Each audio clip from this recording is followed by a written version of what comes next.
Hey everyone, my name is Alexandra. Welcome to my channel. I want to say a couple of things before I get into this video. First and foremost, thanks so much to everyone who's been watching my videos, leaving likes, comments, subscribing. It means so much to have your guys' support, and it's for you that I try to create better quality vids. Ew, can't believe I just said vids. Better quality videos and better quality builds. And the second thing, which kind of just seamlessly transitions into this, for some reason, I always leave the most important things that require energy, like a voiceover, to 2:30 in the morning. So if you hear me stroke out for the next 12 minutes, please don't judge. But if you are cool with staying here and listening to me make seemingly simple sentences into tongue twisters, I do appreciate you staying. Anyway, let's get on with the video. So in the last one, I had built a porch for the back of the home. I was trying to deal with that long ass wall that was a monstrosity, and I didn't want to make it busy by adding too many windows, especially that had stained glass, and I didn't know how to fix it, so I added a porch. But when I put down the floor plan, it was eating way too much into the living room, and it was eating way too much into the kitchen, dining room, sorry. And I had to exit out. It was gone. It just really wasn't part of the feng shui, so. But then I also had to, in that same vein, get rid of windows as well. So I just decided that in the next video or in the coming videos, what you're going to see me do is just add a whole bunch of ivy that sort of trailers? Or no, the word is tapers. Tapers into the roof and has a sort of natural flow to it. I decided to make the entire back area backyard, yes, that's the word that I was trying to find. The entire backyard, a sort of very ethereal, romantic garden kind of thing. And especially, like, I took a lot of my inspiration from these pictures on Pinterest that had these like cottages in the countryside of Italy, where you had these like sunsets and beautiful like spreads on a wooden table. I don't know, that was my inspiration, so let's just see how faithfully I can try and replicate it without making a complete mess. But here we are, and I decided to leave this video dedicated just to the first floor, because in and of itself the first floor was the least forgiving, at least from my perspective. And when I was building the inside, yes, correct. When I was building the inside, one of the hardest things for me was trying to figure out what I wanted to do with the turrets. Snip bit of history, a little snip bit of history, is that these turrets were first, I believe, used in medieval castles as a way for soldiers or guards to sort of oversee the grounds, if I'm not mistaken, and you could like incorporate that into a room. I'm not entirely sure of the original purpose of the functionality of a turret was, but I do know that they made a comeback into the Victorian era, where they were like, nope, this is just going to be a part of our architectural style, because the Victorians as a whole were very ostentatious. For a very prim and proper group of people, they loved opulence and ostentatiousness. And one of the things that I think maybe was the driving goal behind this was because you kind of had these weirdly awkward laid out homes. Like, the exterior look gorgeous, but the interior is very largely influenced by the exterior. So the homes don't look so good from the inside, and they didn't have like this notion of open floor space. They really didn't. So you had like these blocked off, cordoned off rooms that some might have been weirdly spaced, some were like, open, some were closed, some were long and weird and whatever. And so when you paint them dark colors, which is like pretty on brand for Victorian era pieces like I'm talking about art, no, for Victorian era homes, it was I could see where like dark colors kind of made the entire room look smaller, kind of has this overwhelming compressive feeling. And it actually worked in this case, where it sort of made the entire room look smaller. And I don't know, I kind of dig it. I love that sort of feeling where I feel like I just love feeling like the walls are closing in on me. No, but I do definitely think that they were the group of people that were able to pull off like Rat Pack clutter I know I'm talking so negatively about them, but no, definitely this sort of rat pack clutter and dark walls and a lot of paintings hung everywhere. These tall, large floor-to-ceiling bookcases definitely add to this very opulent, extravagant interior, and I love that. Here we are adding weather panes. I believe that's what they're called, to every roof piece that has a turret, right? I don't know. It's that little detail that sort of brings everything together. Most people wouldn't notice it, especially if you're playing with the walls cut away. But I thought it was really nice, and it was like that little extra attention to detail.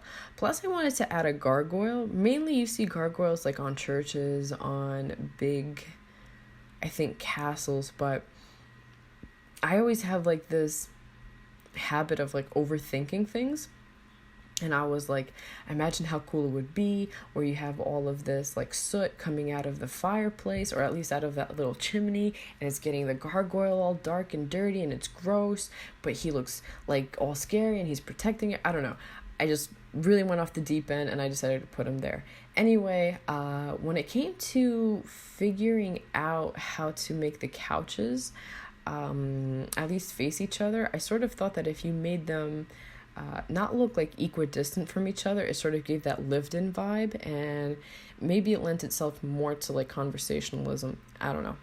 But because these turrets really are small, like cordoned off areas of a build, what I decided to do with this one, because it's supposed to be a witch's house anyway, I figured that like one of the side hustles that they could have been earning is having one family member like reading fortunes, and like maybe a little bit more insidious than that, bringing people back from the dead. I like that. I like that idea of bringing back people from the dead, or maybe perhaps making that like a part of the storyline in the Let's Play. I already know that I had mentioned to you guys that there might be like a grandmother who's a necromancer, who she's like really like grungy and dark and like I don't know, like just like get off my lawn, like, you know, I don't know. That's who I really see. Like people are afraid of her. She's that old woman on the block that people think she's just up to no good, and that like if you pay her money, she can communicate to the dead for you, and that she could bring people back. That's what I was thinking about. So people would come in and like sort of hire her services. Anyway, so the lot traits I picked are cat hangout, which is on par for this, haunted, I mean, as is said for a necromancer, and great soil, because if you want to be a witch and you really like your potions and like crap, you have to be growing like all of these weird plants and flowers or whatever, like root of mandrakes. I don't know. So I put down this orb that comes with Realm of Magic so that you can kind of like look into it and have this idea of I don't know, it just looks like scary and spooky. I like it. I added it. Then, yeah, I sort of omitted any possibility of a bathroom on the first floor, because any space that would lend itself to a small enough area for a bathroom would have been a turret. But then having this 360 panoramic view into the outside world gives me the heebie-jeebies, and I just wouldn't feel comfortable enough to have people watching me take a piss. I don't know. And I sort of like transfer that secondhand embarrassment onto my Sims. Anyway, so I took what I think is the Count Vlad portrait, just like in a different swatch, and then in there I put two of the same mirrors, and it makes this really large mirror. And I figured that this family has like a whole bunch of mirrors, because that's one thing that's really on trend for Victorian homes, is having like a bunch of clutter everywhere, like books everywhere, like all these little gadgets and pretty things. So I was like, okay, screw it, we're gonna put a mirror in the dining room.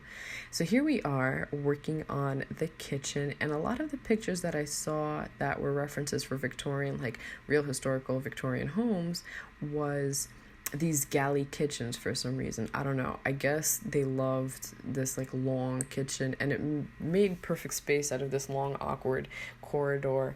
And I was like, okay, screw it, we're gonna put a kitchen in here. And I kept it relatively simple. I put down some objects that were supposed to be decoration from Get Famous, and like those little crates and boxes, yeah. And then what I did was I put like one strip of tile and I corded it off with a fence, like this sort of like small metal fence that comes with Get to Work.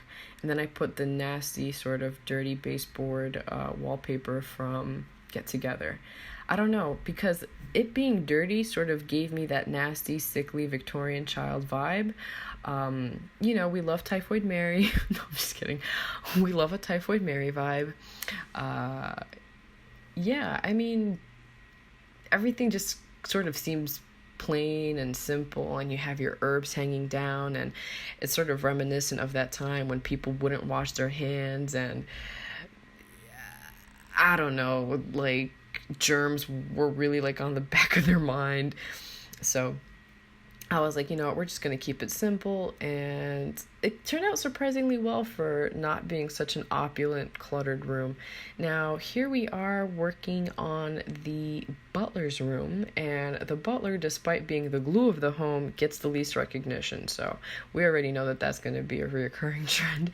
And I don't know, I really couldn't deal with these sort of bland plaster walls, and I had to put down something there. Like this bat wall is kind of too dark, especially with those stained glass windows, but I do change it out, so you know, don't fear, it doesn't stay that way.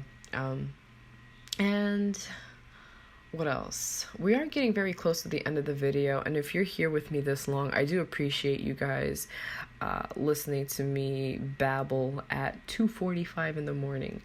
But I just want to say, love you guys, and I guess good night or good morning. Bye.